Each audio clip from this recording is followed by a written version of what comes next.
Il Cagliari non riesce a vincere neanche con la Salernitana, si fa raggiungere nel finale al termine di una partita neanche giocata male, con squadra rossoblù che ha rischiato veramente poco, ha attaccato, ha trovato il gol, ma poi improvvisamente ha dato campo all'avversario ed ecco le pagelle conseguenti. Cragno perforato, un tiro e un gol subito, quasi incredulo davanti al tiro di Bonazzoli, un fulmine che lo ha immobilizzato. Cáceres disarmato ha difeso come doveva, lui e l'intera difesa hanno concesso niente alla Salernitana, anche lui di fronte ai tanti perché. Cepitelli, pestato, ha fatto tutto quel che si poteva per difendere il Cagliari, anche prendere le botte, ma in questo periodo non basta mai. Carboni, deluso, il volto del Cagliari che cambia, audace in fase propositiva, tanto da dare il là al gol di Pavoletti con tunnel su Obi e poi qualche disimpegno affannato nel finale, lo specchio della psicologia della squadra.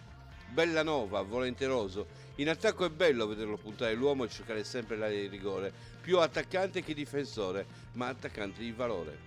Lico Iannis, depresso, gioca quasi con paura, si taglia a fette la tensione che lo accompagna, vuole fortemente aiutare il Cagliari, ma anche lui non trova più il modo.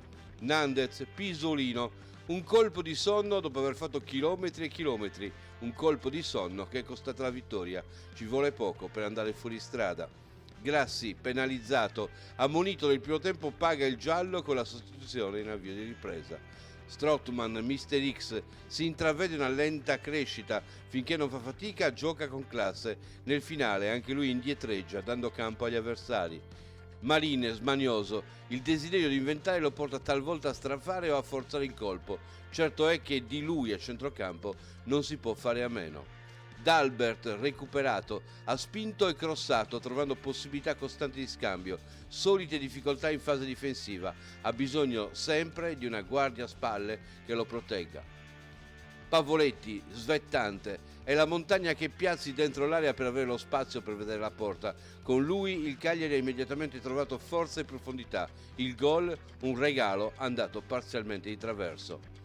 Keita, Carnival, non vede l'ora di divertirsi, si vede che per lui il calcio è festa e divertimento, con un Cagliari più sereno potrebbe coinvolgere tutti. De Iola, neanche il tempo di entrare in campo. João Pedro, il gladiatore, la vera anima del Cagliari, un capitano arrabbiato che ha acceso l'attacco e guidato l'11 verso la vittoria. Per poco non riusciva nell'eroica difesa sul tiro di Bonazzoli.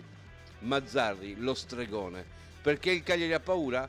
Perché c'è chi scarica sui calciatori tutte le responsabilità, perché non c'è una guida che predica tranquillità e spirito positivo. Basta piangere e si riuscirà nella magia.